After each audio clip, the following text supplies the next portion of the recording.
தீபம் அகர்பத்தி ஒரு தெய்வீக அனுபவம். பக்தி கிளிட்ஸ் ஆன்மீக அன்பர்களுக்கு என்னுடைய அன்பான பணிவான ஆசீர்வாதத்தை தெரிவித்துக் கொள்கின்றேன்.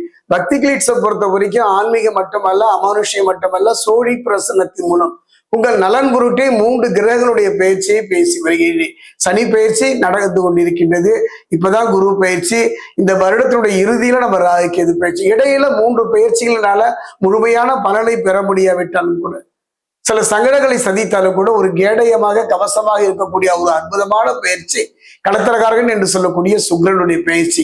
ஒவ்வொரு காலகட்டத்தையும் நான் பக்தி கிளிட்ஸ்ல பேசிட்டு வந்தாலும் கூட இன்றைய காலகட்டம் என்னன்னு பாத்தீங்கன்னா, சுக்கிரனை பொறுத்த வரைக்கும் ஆகஸ்ட் 1 செப்டம்பர் 2 வரை சிம்மத்திலிருந்து கன்னிக்கு பயிற்சியாக இடைப்பட்ட காலம் குறுகியதாக இருந்தாலும் கூட அருமையான ஒரு வாய்ப்பு, நல்ல வாய்ப்பு மிதுன ராசிக்கு அமையுமா என்பதை நம்ம சோழி பிரசனத்துல பாக்குறோம். அதே நேரத்தில் ஒரு அற்புதமான யோகம் என்று சொல்வார்கள், நீசபங்க யோகம் கிடைக்குமா என்பதையும் பார்க்கலாம்.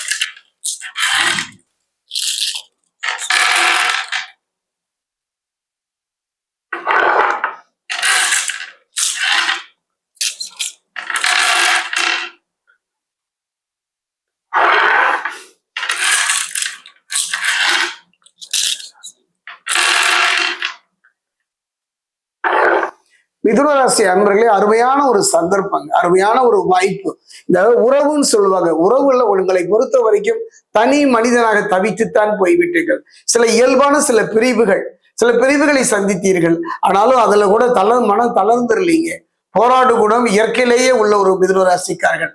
அரசியல்ல, ஆன்மீகத்துல, பொது வாழ்க்கையில நிறைய இழப்புகளை சந்தித்தாலும் கூட அற்புதம். ஒரு நீர்முழுகி கப்பல் மாதிரி தான் நீங்க. கப்பல் கடலில் முழுகி விட்டதே என்று எல்லாம் கை கொட்டி சிரிக்கும் பொழுது நீர்முழுகி கப்பலாக மேலே வருவீர்கள். அற்புதமான ஆற்றல் மிக்கவர்கள். ஏனோ கொஞ்ச நாளா மனதுக்குள்ள ஒரு வெறுமை, மனதுக்குள்ள ஒரு கவலை, தவித்துத்தான் போய்விட்டீர்கள். கவலையே பட வேண்டாம்.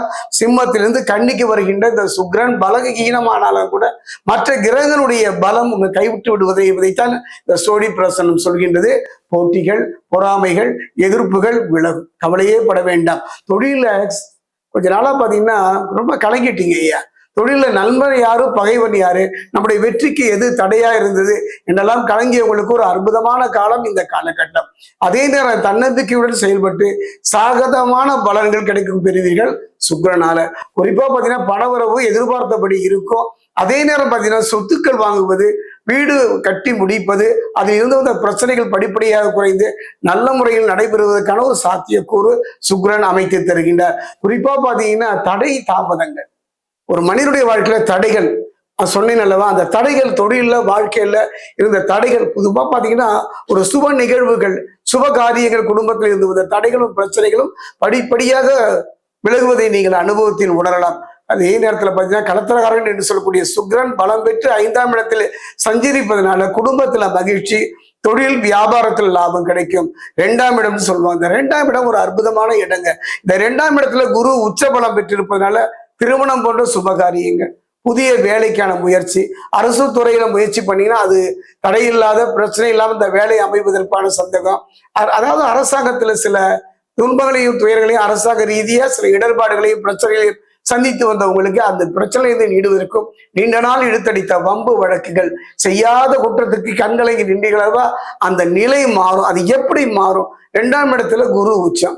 2ஆம் இடத்தில் குரு உச்சம் பலம் பெற்றிருப்பதனால இந்த சுபகாரியங்களும் இந்த நல்ல நல்ல நிகழ்வுகளும் அவரே குரு பகவானே மிதுனத்துக்கு நடத்தி தருவார். குறிப்பா பாத்தீங்கன்னா இந்த காலகட்டத்தில் தொழில்கள் மூலமாக ஒரு தொழில் நடக்குது. தொழில்னா ஒரு அரசு துறையிலேயோ பொது துறையிலேயோ வேலை செய்வதற்கெல்லாம் ஒரு நல்ல ஒரு மாற்றம், அதாவது பதவி உயர்வோடு கூடிய சில இடமாற்றங்களை சிலரெல்லாம் சந்தித்திருப்பீர்கள். சிலரெல்லாம் வெளிமாநிலம், வெளிநாட்டில் சேர்ந்து குடும்பத்தை பிரிந்திருப்பீர்கள்.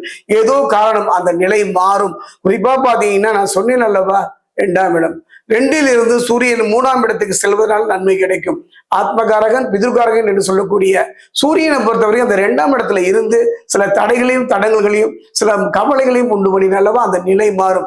அவர் 2இல் இருந்து 3க்கு மாறுகின்றார். நன்மைகளை அவர் உங்களுக்கு அமைத்து தருவார், உங்களுக்கு வழிகாட்டுவார், கலங்கிய உங்கள் மனதுக்கு ஒரு ஆறுதலை தருவார். சிந்திய கண்ணீருக்கு பலன் தரக்கூடியவரும் சூரியன் தான். அந்த வகையில் பார்க்கும்போது புதனை பொறுத்த வரைக்கும் ஒரு அற்புதங்க. இது வரைக்கும் மிதுன ராசிக்கு புதனால எந்த விதமான நன்மையும் பெற முடியாமல் தவித்த உங்களுக்கு புதன் 2ஆம் வீட்டில் இருப்பதனால கொஞ்சம் கவனமா இருக்கும். அதே நேரத்துல கலைத்துறையில் இருப்பவர்கள் மிக மிக கவனமாக இருக்கணும். அதுவும் ஆன்மீகத்தில் இருப்பவர்கள் எச்சரிக்கையாக இருப்பது இந்த காலகட்டத்தை அவர் உணர்த்துகின்றார். 12ஆம் வீட்டில் செவ்வாய் சகோதர சகோதரிக்குள் இருந்த கருத்து வேறுபாடுகள் தோன்றுவதற்கான சூழ்நிலையை உருவாக்குவார். செவ்வாயை பொறுத்த வரைக்கும் ரத்தகாரன் மட்டுமல்ல, பூமிகாரன் மட்டுமல்ல, சகோதர சகோதரிகளுக்கான ஒரு காரகத்தன்மை உடையவன். அப்படிப்பட்ட செவ்வாய் இருக்கின்ற இடம் அவ்வளவு சிறப்பா இல்லை. சகோதர சகோதரி மத்தியில் சில கருத்து வேறுபாடுகள் வரும், சொத்து சம்பந்தமான சில பிரச்சனைகள் வரலாம், கவனமாக இருந்து விடுங்கள். 9ஆம் இடத்துல யோககாரகன் என்று சொல்லக்கூடிய ராகு மன உளைச்சலையும் சங்கடங்களையும் தந்தாலும் கூட கவலையே பட வேண்டாம். தலைக்கு வந்தது தலைப்பையோடு போச்சு என்பதை போல சுக்கிரன் துணை இருப்பதனாலே அது மட்டும் கிடையாது. இந்த காலகட்டத்தில் நான் சொன்னேன் அல்லவா, குரு துணை இருப்பதனால மிதுனராசியை பொறுத்த வரைக்கும் ஒரு நல்ல மாற்றத்தை பெறக்கூடிய ஒரு காலமாகத்தான் அமையும். தெய்வகுருவும் அசுரகுருவும் ஒன்றாக இருந்தாலும் கூட அசுரகுருவாகிய களத்திரக்காரர்கள் சுக்கிரன் பலமிழந்து இருப்பதனால பயப்பட வேண்டாம்.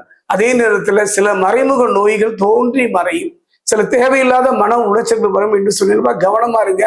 அந்த மன உளைச்சல் பெண்களால் வருவதற்கான வாய்ப்பு இருக்கு. அதனால பழகும் போது யாரையும் கொஞ்சம் யோசிச்சு பழகுங்க. உங்களுடைய உணர்வுகளையும் உணர்ச்சிகளையும் வெளிப்படுத்தி விடாதீர்கள். கவனமா இருங்க. அந்தரங்க விஷயங்களை அவர் எந்த நிலையிலும் நீங்க சொல்லக்கூடாது. மிதுனராசியை பொறுத்த வரைக்கும் உங்க அந்தரங்க விஷயத்துல எப்ப நீங்க சொன்னீங்களோ நீங்கள் பலவீனப்பட்டு விடுவீர்கள். அந்த வகையில் பார்க்கும்போது கவனமாக இருந்து விட்டாலே போதும். சுக்கிரன் வலுவாக இருப்பதனால சேமிப்புகள் அதிகரிக்கும். ஒரு வீடு நிலம் வாங்குறதுல, குடும்பத்துல பொன்பொருள் சேர்க்கிற அருமையான சந்தர்ப்பம், நல்ல ஒரு மாற்றம், நல்ல ஒரு முன்னேற்றம். காலம் குறுகியதா இருந்தாலும் கூட களத்திரக்காரர் சுக்கிரன் தருகின்ற அற்புதமான ஒரு நிலை. அதே நேரம் அவர் பலமிழந்து இருக்கின்றார். குறிப்பா சொல்ல போனா நீச பங்க ராஜயோகம் கிடைப்பதற்கான சூழ்நிலை இருப்பதனால நான் இதை பரிகாரம் என்று சொல்வதை விட ஒரு அற்புதம் செய்து பாருங்களேன். அதாவது கூட பிறந்த சகோதரிகள், மூத்த சகோதரியா இருக்கலாம், இளைய சகோதரியா இருக்கலாம், அவர்களுக்கு கண்ணாடி வளையல்களை இந்த ஆடி மாதம் முடிவதற்குள் வாங்கி கொடுங்க. சரி, சகோதரிகள் இல்லை என்றால் கூட எத்தனை பெண்கள் சகோதரிகளாக பழகுகின்றார்கள், எத்தனை பேரை நம்ம மன ரீதியா சகோதரியை ஏற்றிருக்கோம், அவர்களுக்கு வாங்கி கொடுத்துத்தான் பாருங்களேன். அந்த சந்தோஷம் உங்க வாழ்க்கையில நிறையும்.